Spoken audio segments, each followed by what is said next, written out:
안녕하세요. 여러분의 은퇴자산 지킴이 하무창입니다. 오늘은 퇴직금 제도 하에서의 임금 피크제에 의한 퇴직금 중간정산을 어떻게 받을 것인가에 대한 주제로 얘기해 볼까 합니다. 우선 퇴직연금 제도가 아닌 퇴직금 제도에서의 임금 피크에 의한 퇴직금 중간정산을 통해서 고객님들께서 선택하실 수 있는 방법은 크게 4가지로 분류할 수 있겠습니다. 보시는 바와 같이 첫 번째는 급여 통장으로 받는 방법, 두 번째는 근무하고 계시는 회사의 퇴직연금 사업자 중 하나의 금융회사를 선택하셔서 퇴직연금 DC형으로 받는 방법, 세 번째로는 개인형 IRP 계좌로 받는 방법, 그리고 마지막으로 네 번째로는 세액공제형 개인연금 저축 계좌로 받는 방법이 있겠습니다. 아마도 처음 들어보시는 분들은 아니 이렇게 많은 옵션이 있었나 하는 생각이 드실 수도 있을 것 같습니다. 그럼 지금부터 어떤 장단점이 있는지 하나씩 알아보도록 하겠습니다. 첫 번째로는 퇴직금을 급여 통장으로 받으시는 겁니다. 급여 통장으로 받으실 때는 퇴직소득세를 원천 징수한 후 금액이 통장에 입금됩니다. 예를 들어 퇴직금 중간정산 금액이 3억 원이고 퇴직소득세가 6천만 원이라면 2억 4천만 원이 통장에 입금된다는 것이죠. 실제 현장에서 상담을 하다 보면 많은 분들이 여러 가지 다른 옵션이 있는 줄을 모르시고 퇴직금을 그냥 급여 통장으로 받는 경우가 적지 않다는 것을 알 수 있습니다. 하지만 일시금으로 받은 퇴직금으로 개인 사업을 하시다가 실패하거나 투자를 잘못해서 퇴직금을 날리는 경우가 많아서 국가에서는 퇴직금을 급여 통장이 아닌 IRP 계좌 등 여러 가지 옵션을 줘서 연금 형태로 수령을 하면 많은 세제 혜택을 줌으로써 연금으로 수령하도록 유도하고 있는 것입니다. 저 역시도 고객님들께는 잘 추천하지 않는, 하지만 고객님의 사정에 따라 어쩔 수 없이 선택하는 마지막 옵션이라고 말씀드릴 수 있겠습니다. 두 번째 옵션으로는 현재 근무하고 계시는 회사의 퇴직연금 사업자로 등록된 금융회사 중 하나를 선택하셔서 퇴직연금 DC형을 가입하시는 것입니다. 퇴직연금 DC형이란 퇴직금 중간정산 이전에는 회사에서 퇴직금을 관리해 준 것과는 다르게 본인이 직접 퇴직금을 관리해야 한다는 것입니다. 여기서 본인이 직접 퇴직금을 관리한다는 의미는 이제부터 회사에서는 퇴직금 관리에 아무런 책임이 없다는 의미입니다. 그렇기 때문에 저와 같은 금융 전문가의 도움을 받으시면서 퇴직금 관리를 하셔야 한다는 의미입니다. 물론 본인이 금융 주식이 높고 직접 포트폴리오를 짜고 잘 관리하실 수 있다면 직접 퇴직금 관리를 하셔도 됩니다.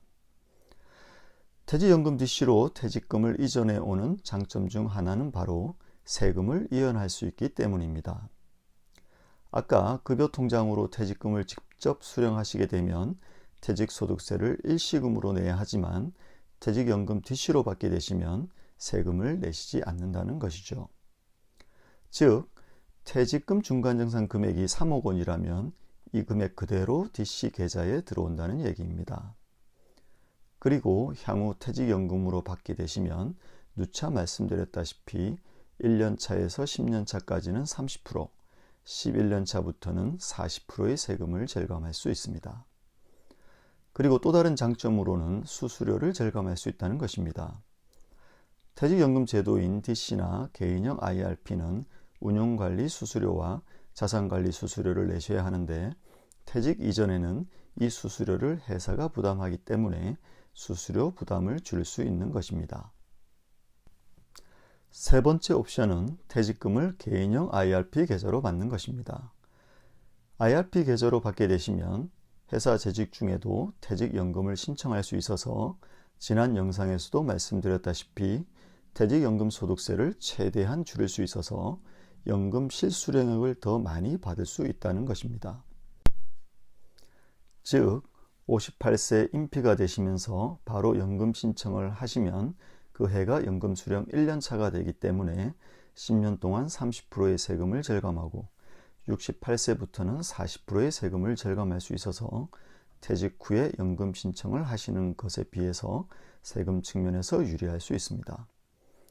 단, 여기서 조금의 단점이라고 할 수 있는 것은 운영관리 수수료와 자산관리 수수료를 본인이 부담하셔야 한다는 것입니다. 그리고 마지막으로는 퇴직금을 세액공제형 개인연금 계좌로 받을 수 있다는 것입니다. 세액공제형 개인연금은 IRP 계좌와 비교했을 때 운용관리 수수료와 자산관리 수수료가 없는 대신 원리금 보장 상품이 없고 같은 펀드라도 IRP보다 수수료가 다소 높고 최근 유행하는 ETF 상품에는 수수료가 있는 등 일장일단이 있습니다. 여기서 중요한 점은 2013년 3월 1일 이전에 개설된 세액공제형 개인연금이 있다면 연금 수령 기간 5년이라는 특혜를 받을 수 있다는 것입니다. 참고로 원래 연금 수령 기간은 10년 이상입니다. 2013년 3월 1일 이전에 회사에서 퇴직연금 제도 DB 또는 DC를 가입하신 분들은 연금 수령 기간 5년이라는 특혜를 받을 수 있지만 퇴직금 제도에 그대로 남아있는 분들은 이런 혜택을 받지 못하십니다. 하지만 2013년 3월 1일 이전에 가입한 세액공제형 개인연금이 있다면 그 계좌로 퇴직금을 받게 되시면 10년이 아닌 5년 이상으로 연금 수령을 하실 수 있다는 장점이 있는 것입니다. 참 많이 복잡하고 어려우시죠? 사실 퇴직금 제도에서의 임금 피크에 따른 퇴직금 중간 정산에서 이렇게 다양한 선택을 할 수 있다는 것을 일선에 있는 금융회사 직원들도 잘 모르는 것이 현실입니다. 그러니 일반인들은 더더욱 어렵게 느껴지시는 겁니다. 아무튼 다양한 선택에 따른 장단점이 모두 다르기 때문에 상당히 고민스러우실 겁니다. 중요한 것은 이 선택의 기준이 나의 은퇴 생활을 미리 스케치하면서 조금이라도 더 많은 정보와 경험이 있는 이 분야의 전문가와 충분한 상담을 통해서 결정을 하시는 것이 좋다는 말씀을 드리고 싶습니다. 오늘 영상도 도움이 되셨길 바라며 다음에도 도움되는 정보로 찾아뵙겠습니다. 감사합니다.